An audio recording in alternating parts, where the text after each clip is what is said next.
नमस्कार, बहुत स्वागत है आपका। मैं हूं सूर्या त्रिपाठी और आप देख रहे हैं हमारी खास पेशकश गुनहगार। क्राइम की दुनिया में शातिर दिमाग, बदलते तरीके और बढ़ता नेटवर्क। कहीं विदेशी पार्सल में डॉलर और सोने का लालच देकर लोगों को ठगा जा रहा है, तो कहीं सीमा पार से ड्रोन के जरिए नशे और हथियारों की खेप पहुंचाने की कोशिश भी हो रही है। और इसी बीच विदेशी धरती पर बैठे गैंगस्टर अपने नेटवर्क को और मजबूत करने के लिए नए नए रास्ते भी तलाश रहे हैं। यानी क्राइम का तरीका बदल रहा है, लेकिन उसके पीछे छिपी साजिश लगातार बड़ी होती जा रही है। आज हम बात करेंगे 3 बड़े मामलों की, जिनमें पहली स्टोरी दिल्ली की, जहां विदेशी पार्सल में डॉलर और सोना होने का झांसा देकर लोगों से ठगी करने वाले गिरोह का पुलिस ने पर्दाफाश किया है। इसके अलावा दूसरी स्टोरी में बात राजस्थान के बीकानेर की, जहां पाकिस्तान से ड्रोन के जरिए हथियार और हेरोइन मांगने वाले नेटवर्क की मास्टरमाइंड बताए जा रहे राकेश प्रजापत को अमृतसर से गिरफ्तार किया गया। इसके बाद बात होगी लॉरेंस बिश्नोई गैंग की, जिसको लेकर कनाडाई खुफिया एजेंसी ने उसके नेटवर्क को लेकर बड़ा दावा कर दिया है। लेकिन पहले बात करेंगे दिल्ली पुलिस ने विदेशी पार्सल के नाम पर ठगी करने वाले गिरोह के पर्दाफाश की, जहां नाइजीरियाई समेत 4 जालसाजों को गिरफ्तार किया गया है। आखिर कैसे लोगों को बनाया गया निशाना और कैसे पुलिस ने इस गिरोह तक पहुंच बनाई, इस रिपोर्ट को आप देखेंगे तो समझ पाएंगे।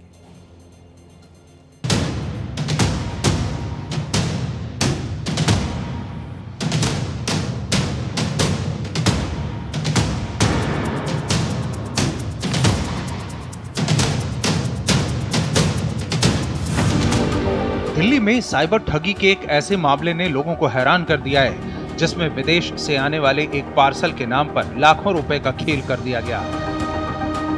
एक शख्स को बताया गया कि अमेरिका से उसके लिए पार्सल भेजा गया है और उसमें अमेरिकी डॉलर और सोना रखा हुआ है। विदेश से कीमती सामान मिलने की बात सुनकर उसे भरोसा हो गया, लेकिन जैसे ही पार्सल भारत पहुंचने की कहानी सामने आई, उसके सामने पैसे जमा करने की मांग शुरू हो गई। कभी कस्टम के नाम पर रकम मांगी गई, कभी पार्सल छुड़ाने की बात कही गई और कभी दूसरी जरूरत बताकर पेमेंट करवाई गई। पीड़ित को बार बार यही भरोसा दिलाया गया कि पैसे भेजने के बाद पार्सल उसके पास पहुंच जाएगा। इस भरोसे में वो रकम देता चला गया और आखिरकार उसके 1,46,000 रुपए ठग लिए गए। वहीं जब पैसे देने के बाद भी पार्सल नहीं मिला और मांग लगातार बढ़ती गई, तब पीड़ित को पूरे मामले पर शक हुआ। इसके बाद उसने दिल्ली पुलिस से शिकायत की। शिकायत मिलते ही दक्षिण पश्चिम जिले की साइबर थाना पुलिस ने मामले की जांच शुरू की। पुलिस ने पीड़ित के साथ हुई बातचीत से लेकर पैसे भेजे जाने वाले बैंक अकाउंट और यूपीआई लेन देन तक की जानकारी जुटाई। जैसे जैसे जांच आगे बढ़ी, इस ठगी के पीछे काम कर रहे लोगों की कड़ियां सामने आने लगी। मामला सिर्फ दिल्ली तक सीमित नहीं रहा। पैसों के लेन देन से जुड़े सुराग पुलिस को तेलंगाना और फिर आंध्र प्रदेश तक ले गए। इसके बाद पुलिस ने अलग अलग जगहों पर छापेमारी कर एक नाइजीरियाई नागरिक समेत 4 लोगों को गिरफ्तार किया। गिरफ्तार आरोपी दीपक कुमार, कोंडा सागर, अजमीरा विनोद कुमार और नाइजीरियाई नागरिक सिमियन मिरेकल चिनोंसो शामिल है। ये पूरा रैकेट विदेशी पार्सल और कस्टम क्लियरेंस के नाम पर लोगों को अपना शिकार बना रहा था। बता दें, इस पूरी कहानी की शुरुआत एक महिला के संपर्क से हुई। पुलिस को मिली शिकायत के मुताबिक एक महिला ने खुद को अमेरिका में रहने वाली बताया और पीड़ित से बातचीत शुरू की। बातचीत बढ़ने के बाद उसने बताया कि वो विदेश से उसके लिए एक पार्सल भेज रही है। पार्सल में अमेरिकी डॉलर और सोना होने की बात कही गई। पीड़ित को लगा कि उसे विदेश से कीमती सामान भेजा गया है और जल्द ही ये पार्सल उसके पास पहुंच जाएगा। इसके बाद ठगों ने उसे बताया कि पार्सल भारत पहुंच चुका है, लेकिन उसे पाने के लिए कुछ पैसे जमा करने होंगे। पीड़ित के सामने नई कहानी रखकर ठगों ने पीड़ित को ये भरोसा दिलाया कि अगर वो अभी पेमेंट कर देता है तो उसका पार्सल मिल जाएगा। इसी उम्मीद में पीड़ित ने अलग अलग यूपीआई आईडी और बैंक खातों में रकम भेजी। धीरे धीरे कुल 1,46,000 रुपए उसके हाथ से निकल गए। वहीं ठगी का पता चलने के बाद मामला दिल्ली के दक्षिण पश्चिम जिले के साइबर थाने पहुंचा। पुलिस ने जांच शुरू की और सबसे पहले उन अकाउंट्स का पता लगाया जिनमें पीड़ित ने रकम जमा कराई थी। इसके बाद पुलिस ने ये देखा कि उन अकाउंट से पैसा आगे कहां भेजा गया और इसी कड़ी ने जांच को दिल्ली से बाहर पहुंचाया। पुलिस ने दिल्ली में कार्रवाई की और फिर तेलंगाना, आंध्र प्रदेश के ठिकानों तक पहुंच बनाई। एक के बाद एक आरोपियों को गिरफ्तार किया गया। पुलिस के मुताबिक 3 आरोपी ठगी की रकम के लिए बैंक खाते उपलब्ध कराने के काम से जुड़े थे। इन अकाउंट में लोगों से लिया गया पैसा जमा किया जाता था और फिर उसे आगे भेजा जाता था। इसके बदले कमीशन मिलने की बात भी जांच में सामने आई है।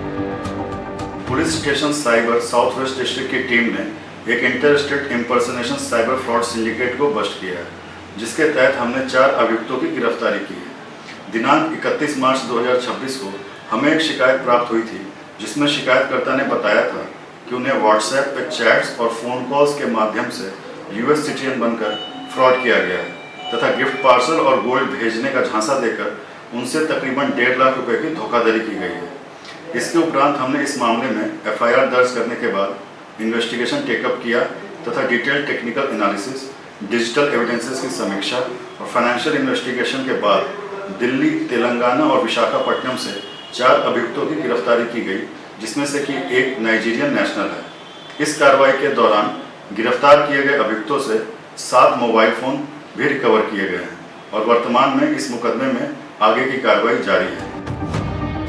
पुलिस पूछताछ में खुलासा हुआ है कि गिरफ्तार किए गए दीपक कुमार, कोंडा सागर और अजमीरा विनोद कुमार कमीशन के बदले साइबर ठगों को म्यूल बैंक अकाउंट मुहैया कराते थे। वहीं नाइजीरियाई महिला चिनोन्सो खुद को कस्टम, इमिग्रेशन और दूसरे सरकारी विभागों से जुड़ा अधिकारी बताकर पीड़ितों से अंग्रेजी में बात करती थी और उन्हें डरा धमकाकर पैसे ट्रांसफर करवाती थी। ठगी की इस रकम को छिपाने के लिए इसे कई अलग अलग बैंक अकाउंट में घुमाया जाता था। वहीं पुलिस के हाथ लगे 7 मोबाइल फोन अब इस जांच का अहम हिस्सा हैं। मोबाइल फोन से बातचीत, संपर्क और दूसरे डिजिटल रिकॉर्ड की जानकारी जुटाई जा सकती है।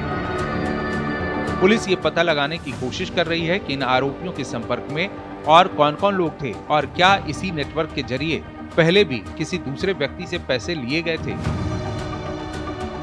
साइबर ठग लोगों की उम्मीद और भरोसे का फायदा उठाते हैं। जब किसी इंसान को लगता है कि उसे बड़ी रकम या महंगा सामान मिलने वाला है, तो वो छोटी रकम देने में ज्यादा हिचकिचाता नहीं है। लेकिन एक बार पैसे भेजने के बाद अगली मांग सामने आ जाती है। पीड़ित पहले से पैसा दे चुका होता है, इसलिए उसे लगता है कि अब थोड़ा और पैसा देकर पूरा सामान हासिल कर लेना बेहतर होगा। यही सोच कई बार लोगों को बड़े नुकसान तक पहुंचा देती है। इस मामले में भी शुरुआत एक विदेशी पार्सल से हुई थी, लेकिन आखिर में पीड़ित के 1,46,000 रुपए चले गए। दिल्ली पुलिस की इस कार्रवाई से यह भी पता चलता है कि साइबर ठगी करने वाले गिरोहों के सदस्य अलग अलग राज्यों में रहकर काम कर सकते हैं। फोन किसी दूसरे शहर से किया जा सकता है, पैसा किसी तीसरे राज्य के खाते में मंगवाया जा सकता है और उस रकम को आगे किसी और जगह भेजा जाता है। इसी वजह से पुलिस को ऐसे मामलों में कई जगहों पर जाकर जांच करनी पड़ती है। इस केस में भी दिल्ली से शुरू हुई जांच तेलंगाना और आंध्र प्रदेश तक पहुंची। पुलिस ने अलग अलग जगहों पर छापेमारी की और 4 आरोपियों को गिरफ्तार किया। अब आगे की जांच में ये पता लगाने की कोशिश की जा रही है कि इस गिरोह की पहुंच कितनी दूर तक थी। पुलिस अब गिरफ्तार आरोपियों से पूछताछ के साथ साथ उनके मोबाइल फोन और बैंक लेनदेन की जांच कर रही है। इससे गिरोह के दूसरे सदस्यों के बारे में जानकारी मिलने की उम्मीद है। साथ ही ये भी पता लगाया जा सकता है कि इन आरोपियों ने पहले किसी और व्यक्ति को निशाना बनाया था या नहीं। इस मामले में 7 मोबाइल फोन की बरामदगी पुलिस के लिए अहम मानी जा रही है। इन फोन में मौजूद जानकारी से संपर्क में रहे लोगों, बातचीत और साइबर ठगी से जुड़ी दूसरी हरकतों के बारे में सुराग मिल सकते हैं। Bureau report, Bharat express.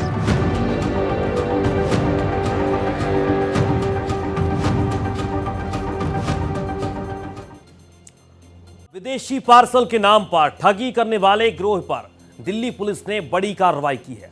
नाइजीरियाई नागरिक समेत 4 जालसाज गिरफ्तार कर लिए गए और अब पुलिस इस नेटवर्क की बाकी कड़ियां भी तलाश रही है। और अब बात उस नेटवर्क की करेंगे जिसके तार सीमा पार तक जुड़े हैं।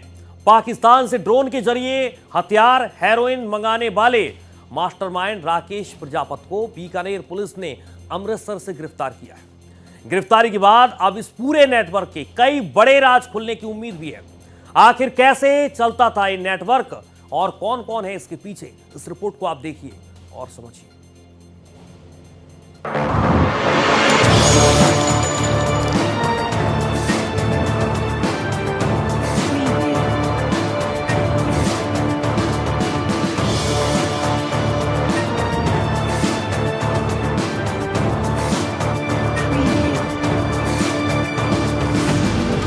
पाकिस्तान की तरफ से ड्रोन के जरिए भारत में नशे की खेप पहुंचाने वाले नेटवर्क पर बीकानेर पुलिस ने बड़ी चोट की है। लंबे समय से पुलिस की नजर में चल रहे इस तस्करी नेटवर्क के एक अहम चेहरे राकेश प्रजापति को आखिरकार अमृतसर से गिरफ्तार कर लिया गया है। पुलिस के मुताबिक राकेश इस पूरे नेटवर्क का मास्टरमाइंड बताया जा रहा है। उसकी गिरफ्तारी इसलिए बेहद अहम मानी जा रही है क्योंकि इस मामले में पहले ही बड़ी मात्रा में हेरोइन बरामद हो चुकी है और अब पुलिस को उम्मीद है कि राकेश से पूछताछ के बाद सीमा पार बैठे तस्करों से लेकर भारत में उनकी मदद करने वाले लोगों तक कई अहम कड़ियां सामने आ सकती हैं। मामला उस समय गंभीर बना जब बीकानेर पुलिस के हाथ पाकिस्तान से आई करीब 14 किलो हेरोइन लगी। बरामद नशे की कीमत करीब 70 करोड़ रुपए बताई गई है। इतनी बड़ी मात्रा में हेरोइन मिलने के बाद पुलिस ने सिर्फ खेप को पकड़ने तक खुद को सीमित नहीं रखा, बल्कि ये पता लगाने में जुट गई कि आखिर इतनी बड़ी मात्रा में नशा बीकानेर तक पहुंचा कैसे और इसके पीछे कौन लोग काम कर रहे हैं। जांच में पुलिस को पता चला कि सीमा पार से ड्रोन के जरिए हेरोइन भारत की तरफ भेजी जा रही थी।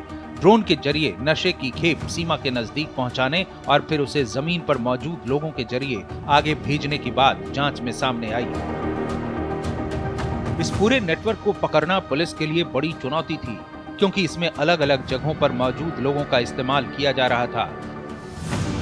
इसी जांच की कड़ी जब आगे बढ़ी तो राकेश प्रजापति का नाम सामने आया। पुलिस के मुताबिक राकेश इस नेटवर्क को संभालने में अहम भूमिका निभा रहा था। उसकी तलाश तेज कर दी गई और आखिरकार पुलिस ने उसे अमृतसर से गिरफ्तार कर लिया। अब राकेश की गिरफ्तारी के बाद जांच एक नए दौर में पहुंच गई है। इस पूरे मामले की शुरुआत एक ऐसे मामले से हुई जिसने पुलिस को करोड़ों रुपए के नशे के कारोबार तक पहुंचा दिया। बीकानेर के पुगल इलाके में एक स्कूटी हादसे का शिकार हुई। पुलिस जब मौके पर पहुंची और स्कूटी की जांच की गई तो उसकी डिक्की से बड़ी मात्रा में हेरोइन बरामद हुई। पहली नजर में ये एक सामान्य सड़क हादसा लग सकता था, लेकिन स्कूटी से करीब 14 किलो हेरोइन मिलने के बाद पूरा मामला बदल गया। पुलिस ने बरामद नशे को कब्जे में लेकर जांच शुरू की। जांच जैसे जैसे आगे बढ़ी, पुलिस को सीमा पार से चल रहे नेटवर्क के बारे में जानकारी मिलने लगी। पूछताछ और दूसरे सुरागों के आधार पर पुलिस ने नेटवर्क से जुड़े लोगों की पहचान शुरू की। कुछ लोगों को गिरफ्तार किया गया और उनके जरिए राकेश प्रजापति तक पहुंचने का रास्ता तैयार हुआ। बता दें, राकेश लंबे समय से फरार चल रहा था। पिछले करीब 13 महीने से वो देश के अलग अलग राज्यों में छिपकर रह रहा था। उससे पहले वो साल 2024-25 के दौरान करीब 1 साल तक पंजाब की फरीदकोट जेल में बंद रहा। रिपोर्ट के मुताबिक जेल में रहने के दौरान भी उसने अपना नेटवर्क बंद नहीं किया और वहीं से पूरे गिरोह को चलाता रहा। पुलिस की शुरुआती पूछताछ में सामने आया है कि राकेश खुद ज्यादा सामने नहीं आता था। वो अपने साथियों के जरिए बॉर्डर पार से आने वाली हेरोइन और हथियारों की खेप उठवाता था। इसके बाद उन्हें पंजाब तक पहुंचाने का काम कराया जाता था। तस्करी से मिलने वाले पैसों से वो ऐशो आराम की जिंदगी जी रहा था। बॉर्डर को लेके यहाँ पे ड्रोन ड्रॉपिंग के केसेस और हेरोइन की तस्करी को और वेपन की तस्करी को लेके एक बहुत बड़ा अभियान राजस्थान पुलिस और बीकानेर रेंज और बीकानेर और गंगानगर दोनों जिलों में चलाया गया था। 27 फरवरी को आपको ध्यान होगा कि एक बहुत बड़ी हथियारों की खेप और पकड़ी गई थी। उसके बाद बहुत ज़्यादा पुलिस मुख्यालय की तरफ से भी और पुलिस अधीक्षक बीकानेर, उनकी टीम और अदर जो है हमारे जो साथी जितने हमारी जो इंटेलिजेंस विंग है उसका बड़ा सेक्टर में काफ़ी इनपुट लोगों से लेने का कार्यक्रम जारी था। और तो उसी कड़ी में आसूचना और सर्विलेंस और इंटेलिजेंस के आधार पे देर रात्रि को बीकानेर की जो डीएसटी टीम है, साइबर सेल है और लोकल जो स्थानीय पुलिस है, थानाधिकारी खाजूवाला अशोक बिश्नोई और एसपी साहब मर्दुल कछावा जी की टीम ने पूरा मिलकर के और ये बड़ा सघन ऑपरेशन किया है। और इसमें बड़ी मात्रा में 10 किलो हेरोइन और 11 जो ऑटोमेटिक वेपन्स और 22 मैगजीन और 100 के करीब कार्टिज बरामद किए हैं। और ये बहुत बड़ी खेप पकड़ के, और इसकी अंतर्राष्ट्रीय कीमत करोड़ों में है हेरोइन की। और ये वेपन्स जो है वो किसी बड़ी गैंग के रूप में काम में आने के वाले थे। और एक बहुत बड़ी घटना को 15 अगस्त से पूर्व जो है बीकानेर पुलिस द्वारा जो रोका गया है, वरना इतनी बड़ी वेपन की सप्लाई जो है कोई भी अप्रिय घटना कारित कर सकती थी। और हेरोइन का बहुत बड़ा कैच इन्होंने पकड़ा है और ये कार्रवाइयाँ आगे भी जारी रहेगी। हाल फिलहाल एक मुलजिम को राउंड अप किया गया है और बाकी जो इसके जो सहयोगी, संरक्षण देने वाले और सप्लाई की जो चैन मंगाने वाले, इकोनॉमिक ट्रांजेक्शन पे उन्होंने बीकानेर एसपी साहब ने पूर्व में बहुत अच्छा वर्क किया है। पाली जिले के चौपड़ा गांव का रहने वाला राकेश सोशल मीडिया पर भी काफी सक्रिय था। पुलिस के मुताबिक उसने दुबई किंग और सरकार नाम से ग्रुप बना रखे थे। इन ग्रुपों में वो हथियारों, पैसों और दूसरे सामान के साथ अपनी तस्वीरें और शायरी पोस्ट करता था। रिपोर्ट के मुताबिक पहले भी गिरफ्तार किए गए दूसरे आरोपी वीरेंद्र राज पुरोहित से भी पूछताछ में कई अहम बातें सामने आई हैं। जांच में पता चला कि पाकिस्तान से ड्रोन के जरिए आने वाली ड्रग्स और हथियारों की तस्करी का पूरा नेटवर्क पंजाब की फरीदकोट जेल से संचालित किया जा रहा था। वहीं से पाकिस्तानी तस्करों तक हवाला के जरिए रकम पहुंचाने की व्यवस्था भी होती थी। अब जांच एजेंसियां ये पता लगाने में जुटी हैं कि इस नेटवर्क में राजस्थान के और कौन-कौन लोग शामिल हैं। पाली जिले के कई बदमाश भी पुलिस की निगरानी में बताए जा रहे हैं और इस नेटवर्क में ड्रोन का इस्तेमाल सबसे खास पहलू माना जा रहा है। इसमें तस्करों को खुद सीमा पार करने की जरूरत नहीं पड़ती। सीमा की दूसरी तरफ से ड्रोन भेजा जाता है और इस तरफ मौजूद लोग उसे उठाकर आगे ले जाते हैं। वहीं बीकानेर में सामने आए मामले में भी पुलिस इसी पूरी कड़ी को जोड़ने में जुटी रही। 14 किलो हेरोइन की बरामदगी के बाद पुलिस ने उन लोगों की तलाश शुरू की जो इस खेप को संभालने में शामिल थे। सीजर की यदि बात करें तो लगभग 10 किलोग्राम हेरोइन है, जो कि 999 मार्का का एक हेरोइन जो आती है, जो कि इस पे जो सील लगी हुई है, इसका ओरिजिन हेलमंड अफगानिस्तान का प्रथम दृष्टया ज्ञात होना पाया गया है। और ये इस क्वालिटी के हेरोइन जो है वो विभिन्न मेट्रोपॉलिटन सिटीज में इसका प्रयोग लिया जाता है। वेपन्स की यदि बात करें तो 2 टर्किश जेगाना पिस्टल्स हैं, 4 ग्लॉक वेपन है और बाकी स्टार मार्का 30 बोर के वेपन्स हैं। टोटल 100 के करीब एमिनिशन है और 22 मैगजीन है। ये अच्छा सीजर है और ऑपरेशन शॉकवेव के तहत ये सीजर किया गया है। और इसको ओवरऑल इन्वेस्टिगेशन को हमारे एडिशनल एसपी ग्रामीण सुपरवाइज करेंगे और आने वाले समय में बाकी इस प्रकरण से जुड़े हुए जितने भी तथ्य हैं उनको हम बाकी सिस्टर एजेंसीज के साथ में, बीएसएफ के साथ में साझा करेंगे और आने वाले समय में इसको सीमांत क्षेत्र को और सुरक्षित और अच्छे तरीके से जो है इस प्रकार की ड्रोन ड्रॉपिंग की घटनाओं को रोका जा सके। इसके लिए जो भी प्रयास आवश्यक होंगे वो किए जाएंगे। जांच में जयपुर से भी कुछ लोगों की गिरफ्तारी हुई। पूछताछ में सीमा पार से ड्रोन के जरिए नशा आने की जानकारी सामने आने की बात कही गई। इसके बाद जांच का दायरा लगातार बढ़ता गया। पुलिस ने ये पता लगाने की कोशिश की कि नशे की खेप सिर्फ बीकानेर तक पहुंचाई जा रही थी या इसे राजस्थान से आगे दूसरे राज्यों में भी भेजा जाना था। पंजाब कनेक्शन को लेकर भी जांच की गई और इसी कड़ी में अमृतसर से राकेश प्रजापत की गिरफ्तारी हुई। राकेश की गिरफ्तारी इस मामले में इसलिए खास है क्योंकि पुलिस इसे नेटवर्क का मास्टरमाइंड बता रही है। अब जांच एजेंसियों के सामने सबसे बड़ा काम उसके संपर्कों को खंगालना है। पुलिस ये पता लगाने की कोशिश करेगी कि राकेश के संपर्क में कौन कौन लोग थे और वो सीमा पार बैठे तस्करों के साथ किस संपर्क में रहता था। इसके साथ ही ये भी जांच का हिस्सा होगा कि नशे की खेप भारत में आने के बाद किस व्यक्ति को सौंपी जाती थी। बता दें, राकेश लंबे समय से पुलिस की नजर से बचता रहा था। उसकी तलाश में पुलिस लगातार सुराग जुटा रही थी। आखिरकार अमृतसर में उसकी मौजूदगी की जानकारी मिलने के बाद पुलिस ने कार्रवाई की और उसे गिरफ्तार कर लिया। अब उसे पूछताछ के जरिए उन लोगों तक पहुंचने की कोशिश की जाएगी जो इस नेटवर्क में उसके साथ काम कर रहे थे। पुलिस को उम्मीद है कि उससे पूछताछ में सीमा पार बैठे लोगों और भारत में सक्रिय नेटवर्क के बारे में जानकारी मिल सकती है। राकेश प्रजापति की गिरफ्तारी के बाद अब जांच का अगला पड़ाव उन लोगों तक पहुंचना है जो सीमा पार से नशे की खेप भेजने और भारत में उसे आगे पहुंचाने का काम कर रहे थे। अमृतसर से राकेश प्रजापति की गिरफ्तारी ने इस मामले को एक नए मोड़ पर ला खड़ा किया है। आने वाले समय में उसकी पूछताछ से अगर नए नाम और नए संपर्क सामने आते हैं तो बीकानेर का ये केस राजस्थान ही नहीं बल्कि देश के बड़े नशा तस्करी नेटवर्क की तस्वीर सामने ला सकता है। Bureau report, Bharat express.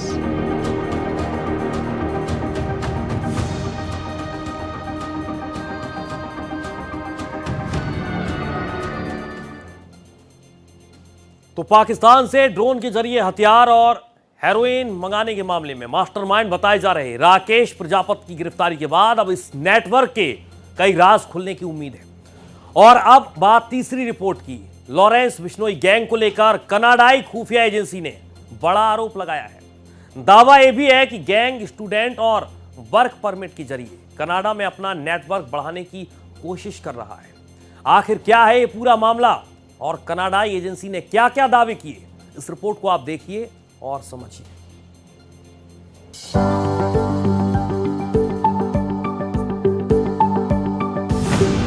Canada जाने का सपना, हाथ में स्टूडेंट वीजा, आंखों में बेहतर भविष्य की उम्मीद और परिवार की वर्षों की कमाई दांव पर लगाकर विदेश पहुंचने वाले हजारों युवाओं के लिए कनाडा लंबे समय से एक बड़े अवसर की तरह देखा जाता रहा है।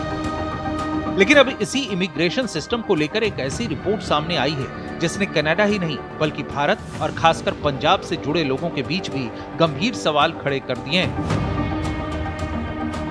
कनाडा की बॉर्डर सर्विसेज एजेंसी यानी CBSA की एक इंटेलिजेंस रिपोर्ट में दावा किया गया है कि लॉरेंस बिश्नोई गैंग ने कनाडा की स्टडी परमिट और वर्क परमिट जैसे वैध इमिग्रेशन रास्तों का इस्तेमाल अपने आपराधिक नेटवर्क को बढ़ाने के लिए किया है। रिपोर्ट में यह भी कहा गया है कि जांच में भारतीय नागरिकों में ऐसे लोग सामने आए जो स्टडी परमिट या वर्क परमिट पर कनाडा पहुंचे थे और बाद में जबरन वसूली और दूसरे आपराधिक मामलों से जुड़े पाए गए। बता दें, लॉरेंस बिश्नोई का नाम बीते कुछ सालों से देश के सबसे चर्चित गैंगस्टर में शामिल हो गया है। कभी पंजाब से दिल्ली के बीच सीमित रहने वाले इस गैंगस्टर के अपराधों का दायरा हरियाणा, राजस्थान, उत्तर प्रदेश और महाराष्ट्र तक बढ़ चुका है। बीते कुछ समय तो फिलहाल गुनहगार में इतना ही। देश और दुनिया की तमाम खबरों के साथ देखते रहिए भारत एक्सप्रेस।